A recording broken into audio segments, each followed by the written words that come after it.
Boa noite a todos.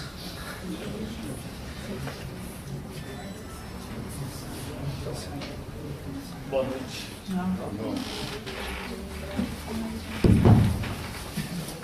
Boa noite a todos. Boa noite.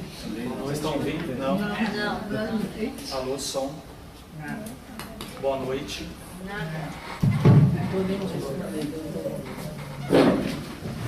Boa noite. Boa noite a todos, os presentes, aos internautas que nos acompanham em mais um dia do curso, mais uma aula. Gostaria de agradecer a Jesus, a Deus, pela oportunidade de poder falar, sobretudo com a permissão dos mesmos, para que a gente possa aprender um pouquinho mais, para que a gente possa refletir um pouco sobre o que é saúde, sobre a relação dos nossos pensamentos e sentimentos e como eles repercutem na nossa saúde física e na nossa saúde mental. Então nós vamos falar um pouquinho sobre saúde integral. E quando nós falamos em saúde integral, gostaria de fazer algumas reflexões iniciais. Muitas vezes a gente acha que saúde é ter uma boa alimentação, né? É saber escolher entre uma tentação de um bolo de chocolate ou fazer uma dieta mais leve e comer uma maçã, né? E a gente optar pelo caminho da maçã, por exemplo, ou não exagerar no doce. Muitas vezes a gente confunde com saúde, a gente confunde a saúde com ter bom sono, que também é um aspecto de saúde, assim como ter boa alimentação. E aí, alguém poderia dizer, bom, ter a pressão normal também é ter saúde. Fazer atividade física, ser forte. Tomar medicações e controlar, muitas vezes, alguma doença que a gente possa apresentar, uma hipertensão, diabetes. Muitos poderiam dizer, bom, eu tomo remédio, meu diabetes está controlado, minha pressão está controlada, então eu tenho saúde. Outros poderiam dizer, não, mas eu caminho todos os dias, faço atividade física, eu tenho saúde. Mas será que ter o conjunto dessas coisas é ter saúde de verdade? Então, quando a gente vai olhar um pouquinho a definição do que é saúde pela Organização Mundial da Saúde, uma definição essa que vai para mais de 50 anos, saúde é o estado de completo bem-estar físico, mental, social e não apenas a ausência de doença. Quer dizer, muitas vezes, mesmo você tendo alguma alteração do ponto de vista físico, algum distúrbio, você, segundo a Organização Mundial da Saúde, você poderia ter saúde se você tem bem-estar. Agora, será que essa definição contempla o bem-estar integral do ser? E aí a gente vai tentar trazer um pouquinho por que a doutrina espírita e a própria ciência tem caminhado um pouco mais além do que isso. Tem caminhado no estudo dos efeitos do pensamento e dos sentimentos na nossa saúde. Então existem alguns pesquisadores, por exemplo, que têm avaliado alguns caminhos, denominados aí biocomportamentais, que podem, por exemplo, estar associados ao desenvolvimento, à progressão ou à cura do câncer. O enfrentamento positivo em relação ao câncer. Então, aqui não saiu a referência bibliográfica, mas esses autores aqui, numa revisão feita em 2012, sobre os efeitos de pensamentos, de emoções, de como a pessoa lida com a sua doença, lida com as suas situações de adversidade, esses pesquisadores levantaram alguns fatores biocomportamentais que poderiam influenciar no desenvolvimento, na gênese do câncer, por exemplo. Então, adversidades sociais, o isolamento social, problemas socioeconômicos, o estresse crônico, a depressão, esses seriam alguns fatores que poderiam estar associados. De tal forma que eles trariam uma alteração do ponto de vista bioquímico neuronal, em especial na região do cérebro, e daí com a participação de glândulas, a ponto que nós teríamos alteração de neurotransmissores, como nós vemos na figura do meio, né? Alteração de neurotransmissores, de receptores, até mesmo influenciando dentro do DNA, nos genes. Daí então isso poderia iniciar, fazer a progressão da origem a metástases, ou melhorar ou não a resposta ao tratamento desses pacientes. Então, a partir daí, eles discutem, bom, se nós temos elementos, talvez a gente vai precisar, então, avaliá-los, estudá-los e ver, né, quais são os comportamentos, emoções positivas e quais são os negativos que podem influenciar nisso. Então, dentro da ciência médica, o que nós temos, frente a esse assunto de emoções, é que, inclusive com revisões meta-analíticas, ou seja, estudos muito bem conduzidos, muito bem delineados, sugerem que experiências de vida consideradas estressantes e depressão estão associados a menor sobrevivência e maior mortalidade em diversos tipos de câncer. Vários. Mama, pulmão, do fígado, do sistema hemático, hematológico. Existem estudos também mostrando que a solidão em idosos pode ser um preditor de declínio funcional, ou seja, das atividades do dia a dia que essa pessoa faz, inclusive até com desfecho em mortalidade. E emoções negativas podem também intensificar uma série de ameaças à saúde, e essas mesmas emoções negativas e situações estressantes crônicas, através de alterações do sistema imunológico, poderiam influenciar o aparecimento e evolução de uma série de condições associadas ao envelhecimento. Porque essas emoções, esse estresse crônico,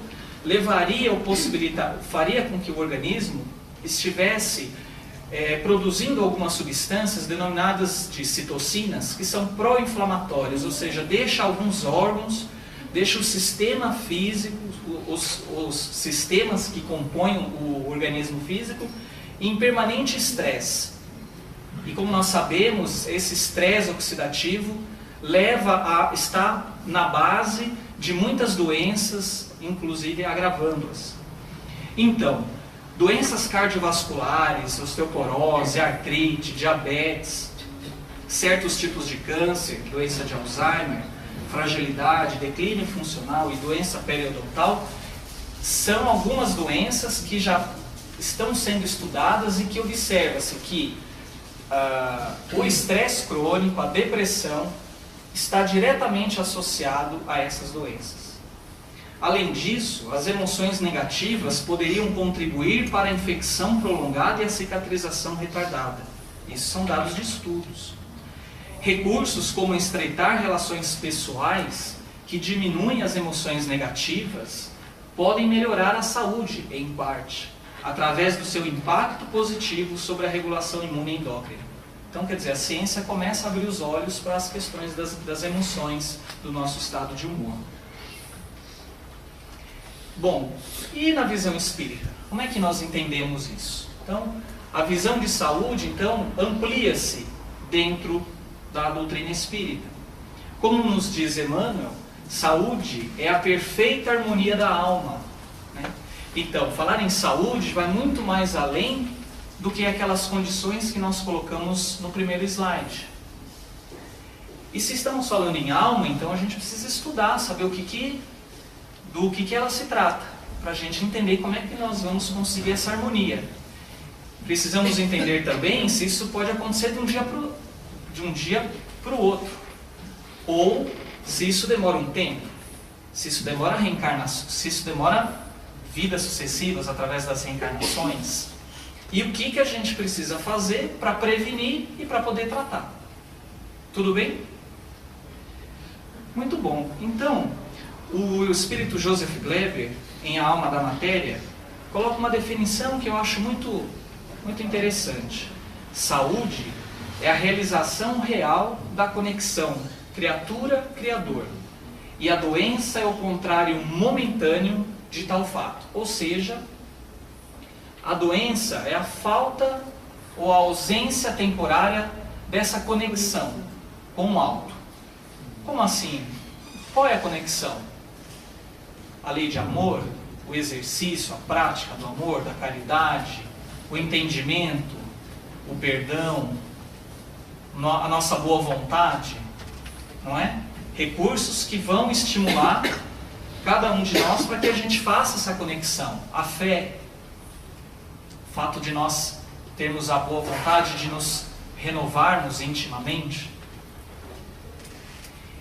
E Joana de Ângeles, através da psicografia de Divaldo, no livro Autodescobrimento, diz lá: a verdadeira saúde não se restringe apenas à harmonia e ao funcionamento dos órgãos, possuindo maior extensão, abrangendo a serenidade íntima, o equilíbrio emocional e as aspirações estéticas, artísticas, culturais e religiosas. Então, quando nós estamos falando em promover saúde, em ter saúde, nós não podemos apenas restringir a questão física, ao controle das doenças que porventura temos. Precisamos entender que o ser humano, ele tem um aspecto social de como ele se envolve dentro da família, dentro do ambiente de trabalho, dentro de um contexto religioso que ele faça parte, de algum templo, de um centro, de uma casa religiosa. O homem também é formado pelo aspecto espiritual. E daí a doutrina espírita, ela traz esse gabarito a mais, né? Traz mais recursos para que a gente possa entender como se dá. Obviamente isso caminha de acordo também junto com a ciência. Muito bem, e se a gente então está falando de saúde, é preciso que a gente entenda quais são os mecanismos de atenção à saúde que nos são oferecidos. Porque se a gente quer ter saúde, então existem instrumentos para a gente conquistá-la, não é? Então, nós temos aqui então que na medicina tradicional, algumas coisas são preponderantes.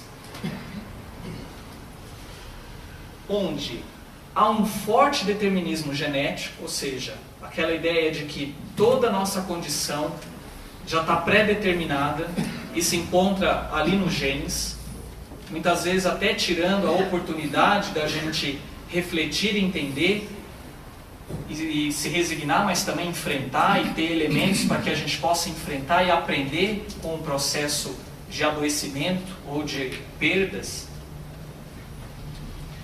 Há uma fragmentação do ser, uma especialização, quer dizer, o cardiologista cuida do coração, o pneumologista cuida do pulmão, o nefrologista cuida do rim e o neurologista cuida do cérebro, da mente, da parte do sistema nervoso. E não se vê o ser como um todo. E o atendimento ao qual nós estamos submetidos é aquele tipo linha de produção, na maioria das vezes, infelizmente. Consultas rápidas, os colegas não olham para os nossos rostos, né? Há uma demanda muito grande, há uma pouca escuta do ser, daquilo que realmente está fragilizando.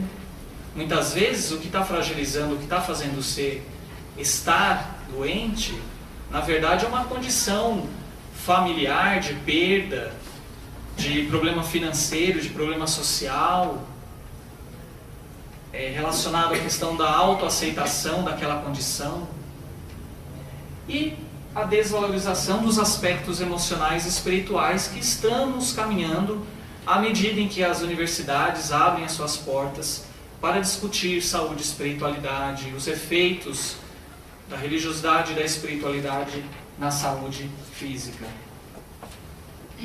Por outro lado, no paradigma médico espírita, nós valorizamos os elementos diagnósticos, terapêuticos, investigativos, curativos, do ponto de vista da medicina tradicional. Mas entendemos que é importante compreender quem é o ser que está ali diante de nós. Quem somos nós? entendendo o ser como um ser espiritual, que tem um perispírito, que é o laço intermediário e necessário para que ele atue no corpo físico. E que as doenças se apresentam no corpo perispiritual. Devemos entender também a etapa evolutiva em que nos encontramos. Devemos entender que em primeiro momento, ou neste momento que nós nos encontramos, todos nós ainda estamos doentes. Não somos, estamos. Porque o estado de saúde integral, como nós vamos ver, também depende do nosso grau de evolução. Entendemos também a submissão do ser às leis de Deus, o papel do livre-arbítrio e o papel dos sentimentos e pensamentos no processo saúde-doença. Bom, então se a gente está falando daquilo que nos constitui, é preciso que a gente relembre um pouquinho, então, os elementos gerais do universo. E aí eu vou me referir à questão 27 do Livro dos Espíritos, onde há a seguinte pergunta: haveria assim dois elementos gerais do universo, matéria e espírito? A resposta é sim. Acima de tudo, Deus, o Criador. Essas três coisas são o princípio de tudo que existe, a Trindade universal, que desempenha um papel intermediário entre espírito e matéria propriamente dita, muito grosseira para que o espírito possa ter uma ação sobre ele, ainda que sob certo ponto de vista se possa incluí-lo no elemento material, ele se distingue por propriedades especiais. Então nós vamos esmiuçar um pouquinho aí quais seriam esses elementos, material e o espiritual. O princípio material, como nós encontramos lá na Gênesis, capítulo 14, no item 2, o fluido cósmico universal é a matéria elementar primitiva, da qual as modificações e as transformações constituem a inumerável variedade de corpos da natureza. Ele oferece dois estados distintos: o da eterização ou imponderabilidade, ou seja, aquilo que a matéria mais sutil, e o da materialização, da ponderabilidade, da matéria mais grosseira. Por outro lado, nós temos então o princípio inteligente. Então, lá na Gênesis, no capítulo 11, temos lá que o princípio espiritual teria sua fonte no elemento cósmico universal. É uma pergunta, né? Então, o princípio espiritual teria sua fonte no elemento cósmico universal? É a pergunta. A resposta: não seria senão uma transformação, uma resposta que também é uma pergunta inicialmente. Não seria senão uma transformação, um modo de existência desse elemento, como a luz, a eletricidade, o calor, etc.? Se assim fosse, ou seja, se o princípio espiritual também tivesse, se ele se derivasse do princípio material, olha só o que aconteceria. Ele sofreria as vicissitudes da matéria. Extinguir-se-ia pela desagregação como princípio vital. O ser inteligente não teria sido senão uma existência momentânea como corpo. Quer dizer, seria igual ao corpo, né? E na morte reentraria no nada, ou o que vem a ser o mesmo no todo universal, se ele se diluísse. Isso seria, numa palavra, a sanção das doutrinas materialistas. Então o princípio inteligente não pode se derivar do princípio material. Ele tem outra origem. Então, Deus, como Criador, né, de tudo, Ele elaborou, construiu, criou o princípio inteligente e a matéria elementar primitiva, ou fluido cósmico universal, ou também podemos chamar de princípio material. São os dois elementos que temos básicos no universo. Esse princípio inteligente, à medida que ele vai se desenvolvendo através da escala filogenética, passando pelos minerais, vegetais, animais inferiores, esse princípio inteligente ele vai se individualizando, ele vai ganhando características para que ele então torne-se espírito. E isso acontece concomitantemente com que a matéria elementar também vai se individualizando, vai se diferenciando, dando origem aos chamados corpos. Quais corpos? Corpo físico, perispírito, duplo etérico e os demais corpos ou demais matérias que encontramos no universo. Daí então esse espírito individualizado, na condição de um corpo que lhe permita atuar com inteligência, com seus atributos, então ele reencarna. E daí chamamos a alma do espírito encarnado. Então tudo isso nós encontramos no Livro dos Espíritos. Bom, e lá na questão 607 tem a seguinte pergunta: mas a alma foi então o princípio inteligente nos reinos inferiores? Não dissemos então que tudo se encadeia na natureza e tende à unidade? É nesses seres, dos reinos inferiores, que se está longe de conhecer plenamente que o princípio inteligente se elabora, se individualiza, pouco a pouco, e ensaia para a vida. De certa forma, é um trabalho preparatório, e aí ele faz uma comparação, como da germinação, em seguida ao qual o princípio inteligente sofre uma transformação e se torna um espírito. E quando que isso acontece, em que momento e como? A gente não sabe ainda, né? Bom, então se nós pudéssemos resumir o que estamos falando aqui, de acordo em relação àquilo que nos constitui, nós poderíamos dizer que nós somos espíritos, temos um perispírito e no momento estamos habitados num corpo físico. E o espírito, então, é a chama, é um clarão, uma centelha etérea, como nós lemos lá no Livro dos Espíritos, na questão 88. O perispírito, para nós relembrarmos, é revestido, então, esse espírito, na verdade, ele é revestido de uma substância vaporosa, mais sutil em relação ao corpo físico, que condensa o fluido cósmico universal, que é a matéria elementar primitiva, em torno do seu foco poderoso de inteligência, que é o espírito. E o corpo físico é esse que nós conhecemos. Então, a doutora Marlene Nobre, lá no livro Alma da Matéria, coloca assim: durante bilhões de anos, o espírito modelou seus envoltórios, oriundos do fluido cósmico, o corpo físico construído a partir do chakra, dos elementos da Terra, do planeta, dando vida a formas incontáveis e inimagináveis, desde cristais minerais, seres unicelulares e pluricelulares, até atingir a condição humana e concomitantemente tecer os corpos sutis. Ficou claro qual é a nossa constituição? Né? Acho que dessa forma a gente relembrando, eu sei que a doutora já tinha comentado isso em outras aulas, mas acho que isso é importante a gente enfatizar. Daí então, se nós nos aprofundarmos brevemente na questão do perispírito, para nós relembrarmos também, então ele se deriva do fluido cósmico universal, é formado de matéria, então ele é formado de átomos, de elétrons, que vibram e se integram de uma maneira diferenciada daquela como nós encontramos na matéria do corpo físico. Então, em outra faixa vibratória.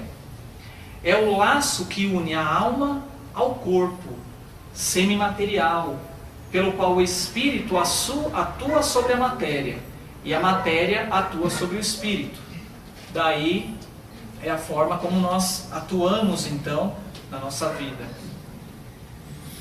O corpo físico o reflete e o corpo mental lhe preside a formação, lhe dá origem. Por isso, nós reforçamos que o corpo mental não é um corpo perispiritual, ele preside a formação do perispírito. Então não é a mesma coisa, ele não lhe constitui. É onde se localizam os chakras, os centros de de força, como nós aprendemos nas aulas anteriores.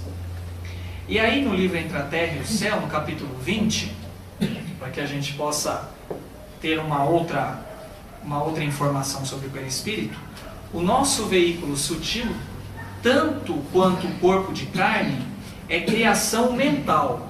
Olha o corpo mental lá.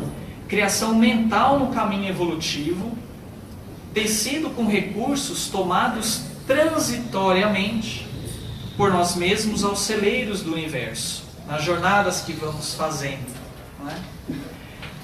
Tudo é trabalho da mente, tudo é produzido por nós, a gente não tem como colocar a culpa em ninguém. É trabalho na mente, é trabalho da mente no espaço e no tempo, a valer-se de milhares de formas, a fim de purificar-se e santificar-se para a glória divina. Então, o perispírito é formado por alguns corpos. Nós já aprendemos lá sobre o corpo causal, que segundo consta no livro Nosso Lar, no capítulo 12, é constituído da roupa imunda, tecida por nossas mãos nas experiências anteriores, onde estão registrados os nossos pensamentos e ações de vidas passadas. Os hindus chamavam esse corpo de Karanakosha. O corpo astral, que é o corpo organizado, que subsiste após a morte física no mundo espiritual, é formado por substâncias químicas que obedecem a uma escala periódica de elementos. Então, existem elementos que obedecem a uma escala, mas diferentemente daquela que conhecemos aqui. Vibrando, então, numa outra faixa vibratória, tudo é energia, modifica-se sobre o comando do pensamento. Olha a responsabilidade nossa em relação ao pensamento, a nossa vontade, as nossas ações. Encontra-se submetido às leis da gravidade em que se encontra. Então, dependendo de onde o espírito se encontra, ele vai ter uma densidade, ele vai estar dentro, regido por leis de acordo, segundo as leis da gravidade daquele local. E o duplo etérico, que vamos também falar brevemente sobre ele para recordarmos. Então é o mais grosseiro de todos os corpos e tende a desaparecer com a morte física. É o que sustenta o funcionamento das células, que é utilizado na doação magnética, né, que é o fluido magnético ou ectoplasma, e no fenômeno de materialização do espírito. E aí eu coloquei essa figura, né, onde William Crookes, através da médium Florence Cook, né, foi possível então o estudo e a materialização e o entendimento e a compreensão desse duplo etérico juntamente ao espírito da Kate King. Aprendemos também que transita principalmente pela circulação sanguínea, o duplo etérico, e que ele é formado por emanações neuropsíquicas que pertencem ao campo fisiológico e que por isso mesmo não consegue maior afastamento da organização terrestre, destinando-se à desintegração tanto quanto ocorre ao instrumento carnal, ao corpo físico, por ocasião da morte renovadora. Então, a partir do momento que desencarnamos, né, o duplo etérico não nos acompanha, né, ele acaba não tendo maior afastamento da organização terrestre. Bom, e aí também, eu sei que essa parte é um pouco cansativa, mas só para nós reforçarmos aqui o papel e o que é o corpo mental. Então, temos que ele é o envoltório sutil da mente, que dá origem ao perispírito. As escolas espiritualistas o abordam em diversos estudos, né? Há uma falta de terminologia no dicionário terrestre para melhor compreensão e entendimento. Se a gente não tem nem compreensão e entendimento do perispírito, imagina em relação ao corpo mental ainda, né?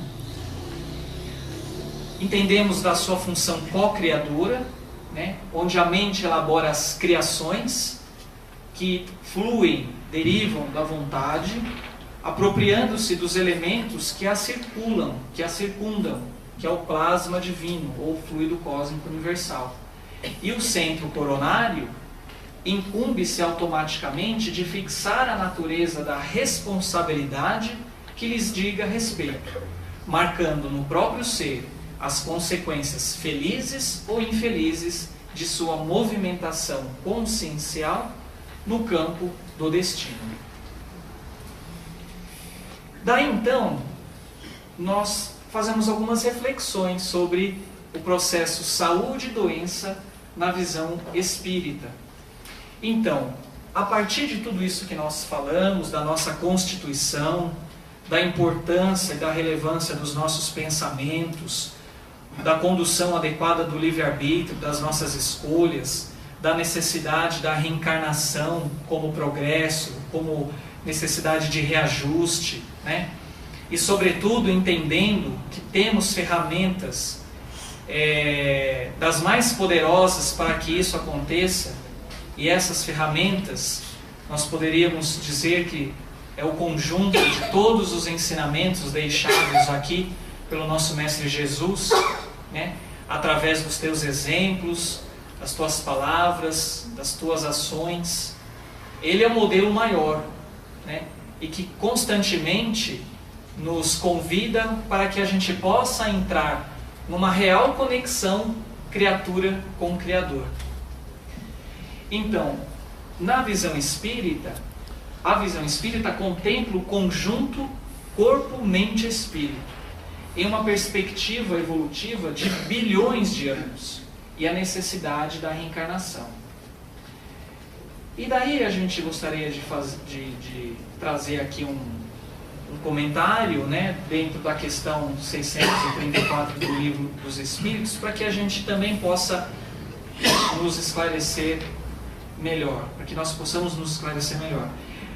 A pergunta: Deus não poderia criar a humanidade em melhores condições? Puxa, será que a gente tinha que passar no mundo de provas e expiações? Será que tudo não podia ser mais leve? Não podia ser tudo perfeito? Poxa, se Deus é toda bondade, toda justiça, não é possível que Ele quer fazer com que os seus filhos sofram, né? Então aí a gente precisa ter a humildade, a serenidade, né, o entendimento de que os espíritos, nós, fomos criados simples e ignorantes. Deus deixa ao homem, a nós, a escolha do seu caminho. Tanto pior para ele, se toma o mal, se toma o caminho da porta larga, né? Sua peregrinação, então, será mais longa. Terá que percorrer caminhos visando o seu reajuste, visando o reajuste junto aos outros que prejudicou ou que deixou de fazer o bem que poderia. Se não houvesse montanhas, é que ele faz um exemplo, ele dá um exemplo, faz uma comparação para que a gente possa entender isso. Se não houvesse montanhas, o homem não poderia compreender que se pode subir e descer.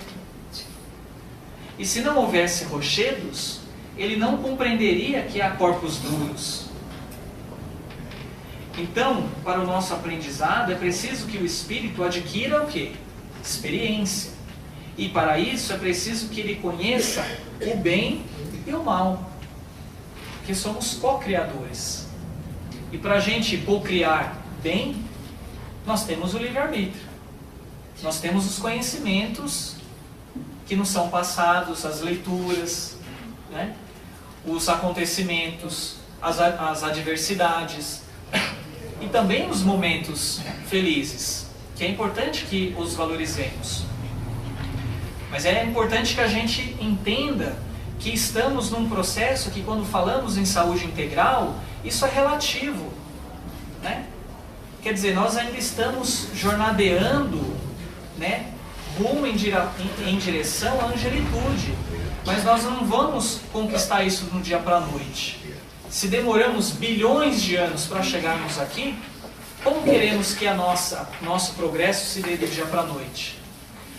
E é importante que a gente se sensibilize e entenda isso, porque muitas das vezes as nossas condições de saúde se agravam, né, pela impaciência, pelos chamados vícios mentais que vamos comentar mais para frente, né? Quer dizer, somos intempestivos, né? Não aceitamos as condições que nos são oferecidas, seja dentro do lar, no ambiente de trabalho, na casa religiosa que frequentamos. E não quer dizer que também nós devemos cruzar os braços e dizer, bom, se Deus é assim, se eu tenho que passar por isso, se eu tenho que pagar por isso, então vai ser feito dessa forma. Não. Deus nos convida a trabalhar a resignação, mas sobretudo também trabalhar o esforço, a boa vontade, a fé, para superar e se melhorar. E uma das formas que a gente tem para isso é a prática da caridade, que primeiro deve começar para conosco mesmo. Quer dizer, antes da gente pensar em amar ao próximo, a gente também tem que se amar. E como é que a gente se ama? Cuidando do corpo físico, cuidando da mente, cuidando dos pensamentos, dos sentimentos, procurando ter relações saudáveis uns com os outros.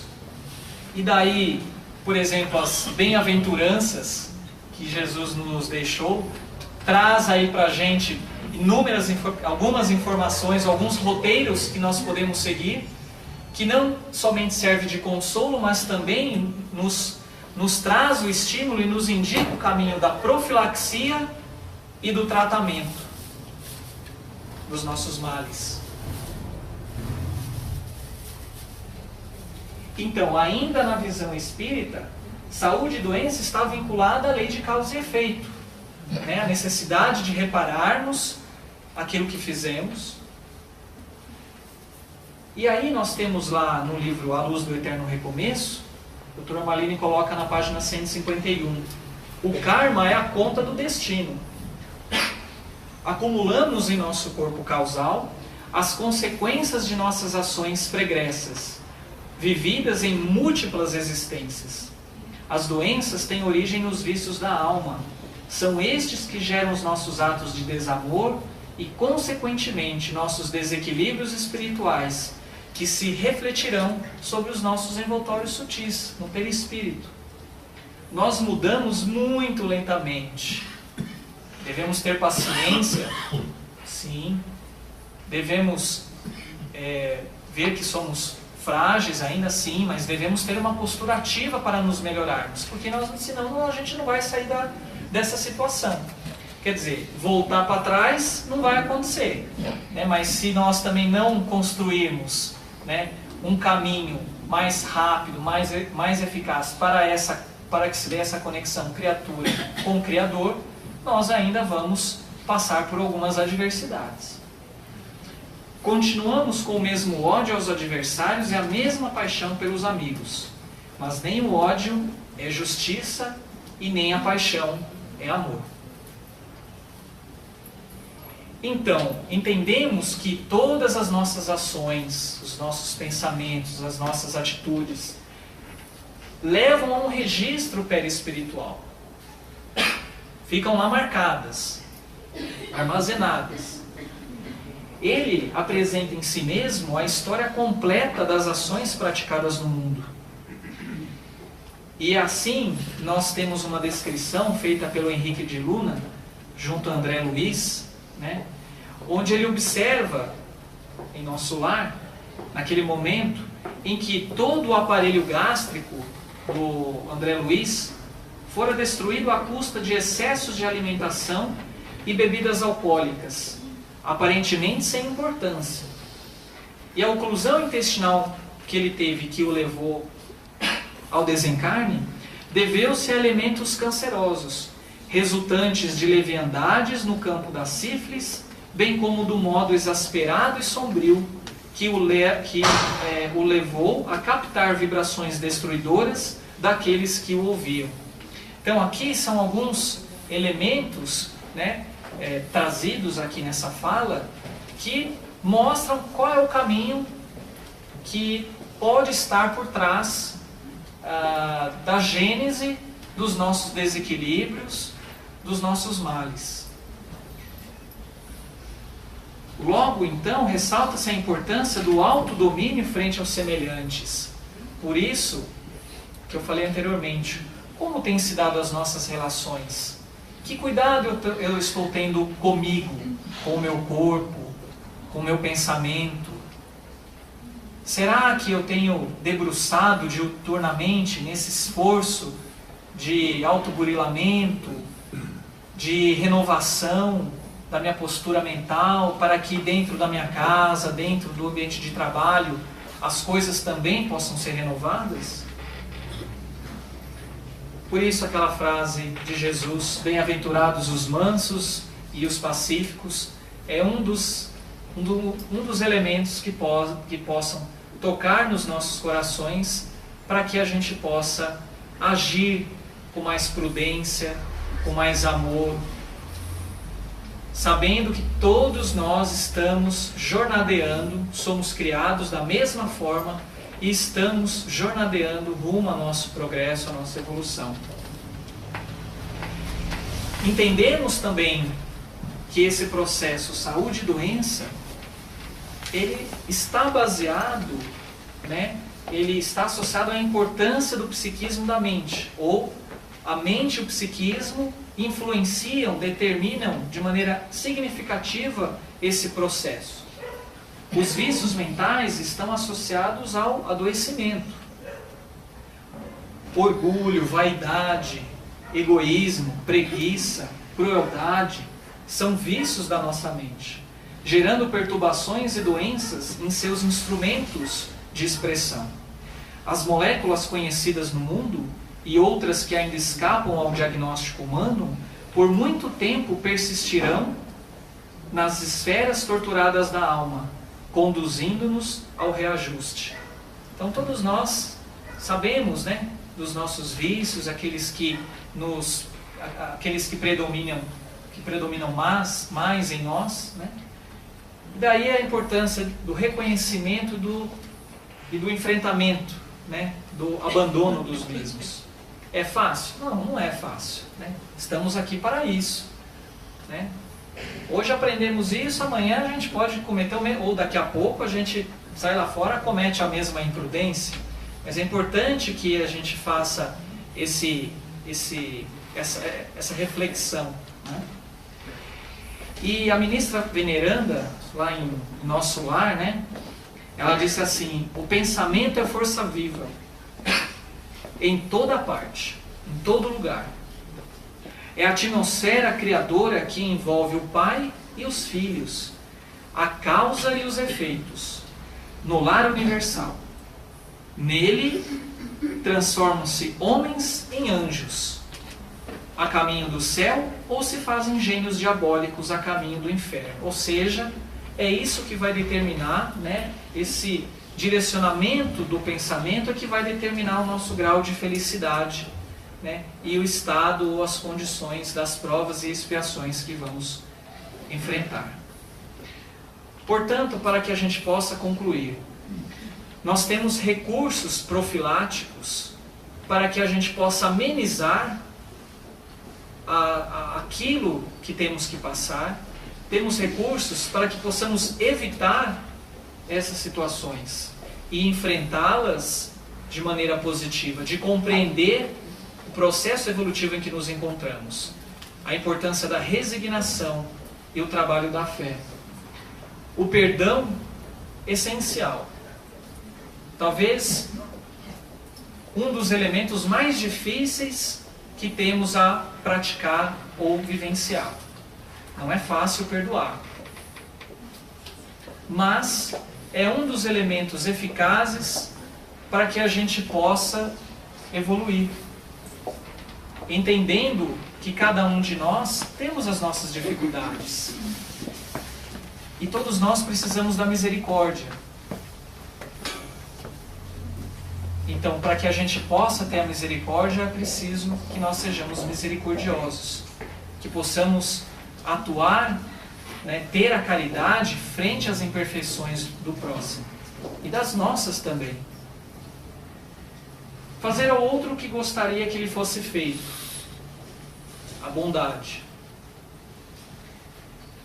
Temos recursos como a prece, que nos serena a alma, que naquele momento onde tudo parece que vai desabar, é onde nós temos a força, a ligação com os nossos mentores para nos reabastecermos, nos reequilibrarmos.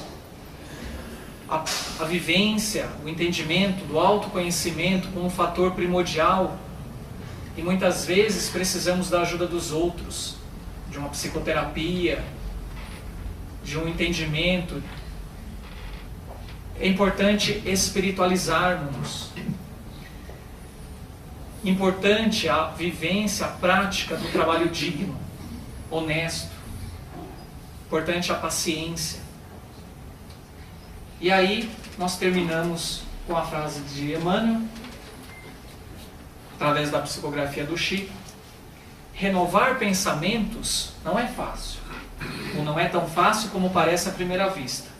Demanda muita capacidade de renúncia e profunda dominação de si mesmo, qualidades que o homem não consegue alcançar sem trabalho e sacrifício do coração. Então, a espiritualidade sabe que o trabalho é árduo, sabe das nossas condições, sabe das nossas imperfeições, mas investe em cada um de nós. Aposta em cada um de nós para que possamos fazer do nosso querido planeta um lugar melhor, onde as leis funcionem adequadamente para todos, onde nós tenhamos um espírito de fraternidade, de auxílio mútuo, porque só assim é que a gente vai garantir a felicidade para todos nós, e é dessa forma que estaremos caminhando por uma real conexão criatura com o Criador. Então eu termino por aqui, abrindo para perguntas, comentários.